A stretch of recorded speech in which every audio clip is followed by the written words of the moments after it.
The refugee crisis has changed the face of global politics.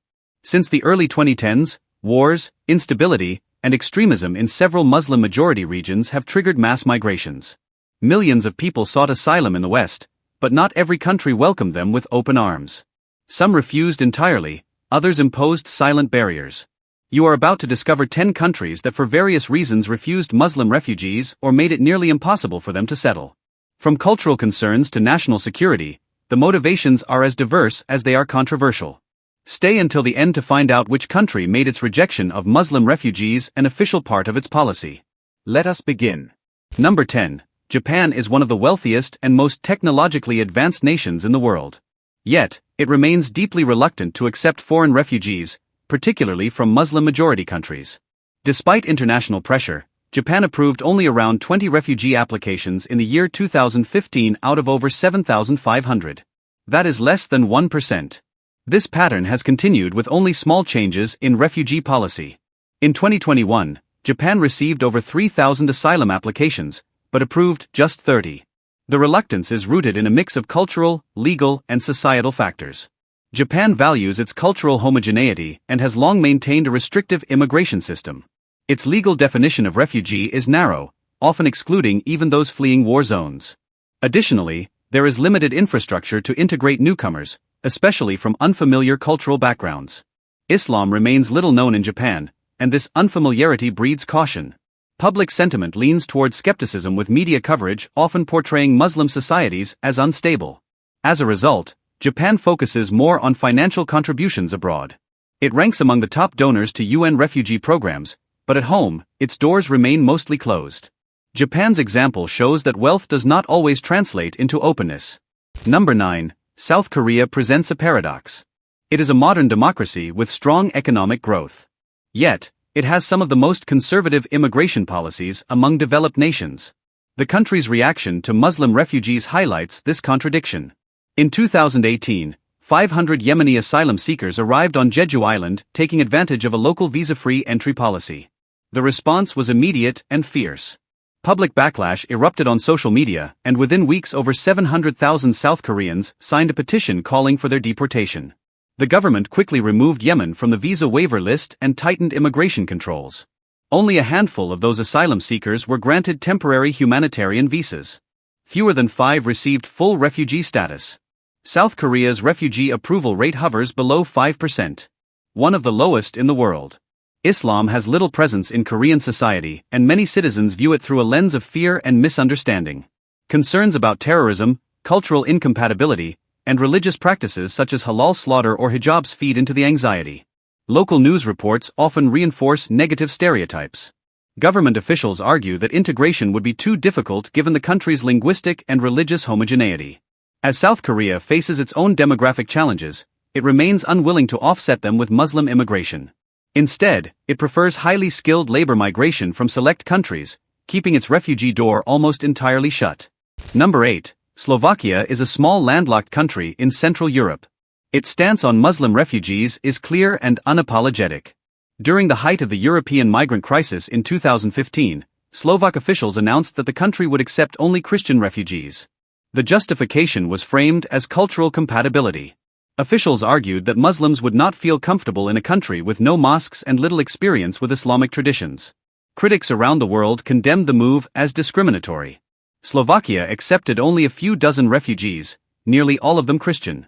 Government leaders claimed they were acting to preserve national cohesion and prevent the formation of religious ghettos. They pointed to incidents of terrorism in Western Europe as justification for their caution. Polls at the time showed that more than 60% of Slovaks supported this policy. The country's leaders openly defied EU resettlement quotas, drawing criticism from Brussels. Yet domestically, their popularity grew. Slovakia's refusal to take in Muslim refugees reflects a broader resistance to multiculturalism in parts of Eastern Europe. To this day, there are virtually no mosques in Slovakia, and the Muslim population remains negligible. Integration programs are almost non-existent, further discouraging any potential resettlement. Number 7. Czech Republic. The Czech Republic, another Central European nation, has consistently resisted efforts to resettle Muslim refugees. Since 2015, the country has refused to participate meaningfully in EU refugee relocation programs. Former President Milo Zeman was especially vocal about his opposition. He claimed that Muslim migrants would bring crime, terrorism, and social division.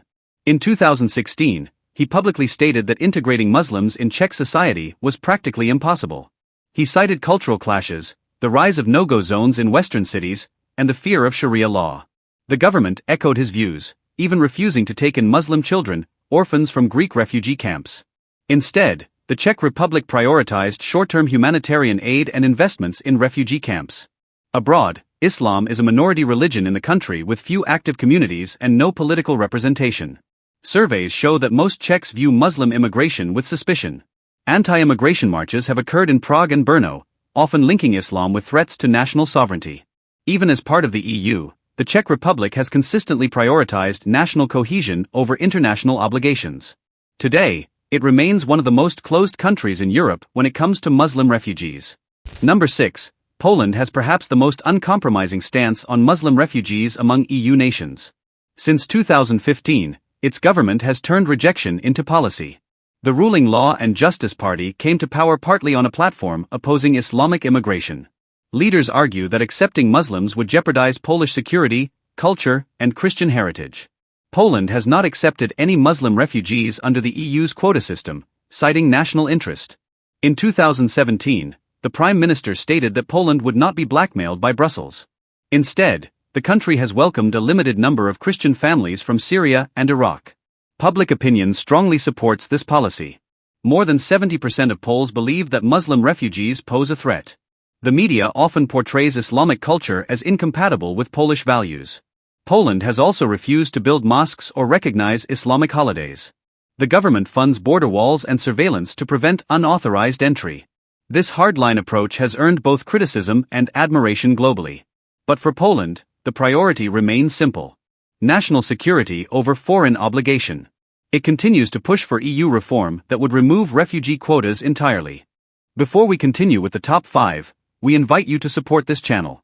If you value fact-based content that explores the world's most controversial topics, subscribe now and don't forget to click the bell to stay informed. Your engagement helps us grow and bring you deeper insights. Let's return to the countdown. Number 5. Hungary has become a symbol of nationalist resistance to Muslim immigration in Europe. Prime Minister Viktor Orbán has built his political career on anti-immigration policies. In 2015, he ordered the construction of a barbed wire fence along Hungary's southern border. Over 400,000 migrants tried to pass through that year, many from Muslim-majority countries. Orbán labeled the migration crisis a threat to European Christian identity. He declared that Hungary would not become a nation of immigrants. Laws were passed to criminalize helping illegal migrants. Even humanitarian workers faced prosecution. The government also launched propaganda campaigns linking migration to terrorism and loss of national identity. These campaigns cost millions of dollars in public funds. Billboards and television ads warned citizens of Islamic invasion. Despite condemnation from the EU, Hungary has refused to budge. It has accepted only a handful of Muslim refugees under extreme pressure. The result is a near-total shutdown of Islamic immigration. Orbán's model has inspired other countries to adopt stricter controls. Hungary remains defiant, making no apology for its hardline stance. Number 4. Israel's position on Muslim refugees is shaped by unique historical and security considerations. While the country was founded as a safe haven for Jewish people, it has rarely offered similar protection to others. In the early 2010s, tens of thousands of asylum seekers entered Israel from Africa. Many were Muslims fleeing conflict in Sudan and Eritrea. Israel responded with a multi-layered strategy to deter further arrivals. It constructed a border fence along the Egyptian frontier. It detained asylum seekers in remote facilities, and it offered cash incentives up to $3,500 for voluntary departure. Those who refused faced indefinite detention. Israeli leaders stated openly that the presence of non-Jewish, especially Muslim migrants, threatened the country's identity. In 2018, a UN resettlement plan was cancelled under pressure from right-wing groups. Unlike many Western countries, Israel does not consider itself a multicultural state. Its immigration policies are built to preserve Jewish majority and cohesion. Muslim refugees, therefore, fall outside its long-term vision. Although the country provides aid to conflict zones, its borders remain tightly sealed against Islamic asylum seekers. Number 3. Myanmar's treatment of the Rohingya Muslim minority has drawn international condemnation. The Rohingya have lived in the Rakhine state for generations, but Myanmar refuses to recognize them as citizens. In 2017, a brutal military crackdown forced over 700,000 Rohingya to flee to Bangladesh. Villages were burned. Families were separated. Thousands were killed or raped. The UN described it as a textbook example of ethnic cleansing.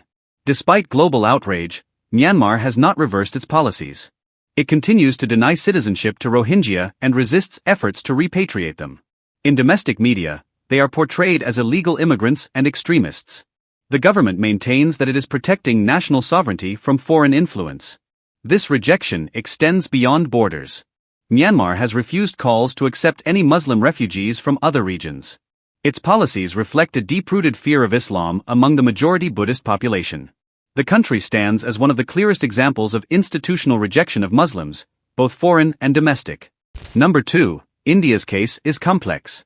It hosts one of the largest Muslim populations in the world. Yet, recent political moves have excluded Muslim refugees while favoring others. In 2019, the Citizenship Amendment Act was passed. This law offers fast-track citizenship to Hindus, Sikhs, Buddhists, Christians, and other minorities fleeing neighboring countries, but it excludes Muslims. This marks the first time India has used religion as a criterion for citizenship. The government argued that Muslims already have Muslim-majority countries to seek refuge, and protests erupted across the country. Critics claim that this law undermines India's secular constitution. At the same time, India has pursued a citizenship verification program in Assam. Millions, many of them Muslims, risk losing their legal status. While India continues to shelter refugees from Tibet and Sri Lanka, Muslim asylum seekers are rarely accepted. The shift in policy reflects the rise of Hindu nationalism under Prime Minister Narendra Modi. It also highlights a broader trend of selective refugee protection based on religion. Number 1. China's rejection of Muslim refugees is only part of a wider campaign against Islam itself. In the Xinjiang region, over 1 million Uyghur Muslims have been detained in high-security camps. China claims these are vocational training centers, but satellite images and survivor testimonies tell a different story. Reports include forced labor, ideological reprogramming, and religious suppression. Mosques have been destroyed. Islamic symbols banned, and fasting during Ramadan is discouraged. China has no formal asylum system. It does not accept Muslim refugees from abroad. It has even pressured other countries like Turkey to deport Uyghur activists. For China, national unity and party loyalty override religious freedom. It aims to erase Islamic culture within its borders and prevent its import from abroad. No other country has gone as far in rejecting and suppressing Muslim identity. China stands as the most extreme example in this top 10 list. The refusal of Muslim refugees by these countries is not always about hatred. Sometimes it is about security. Sometimes about culture, and sometimes about politics. Still, the consequences are the same. Millions remain stateless, trapped in camps or forced into dangerous journeys. These 10 countries have drawn firm lines, some visible, others hidden behind policy. As the world becomes more interconnected, these decisions will shape future generations. Should nations protect identity at all costs, or should they uphold their humanitarian duty? Let us know your thoughts in the comments. Thank you for watching, and see you in the next.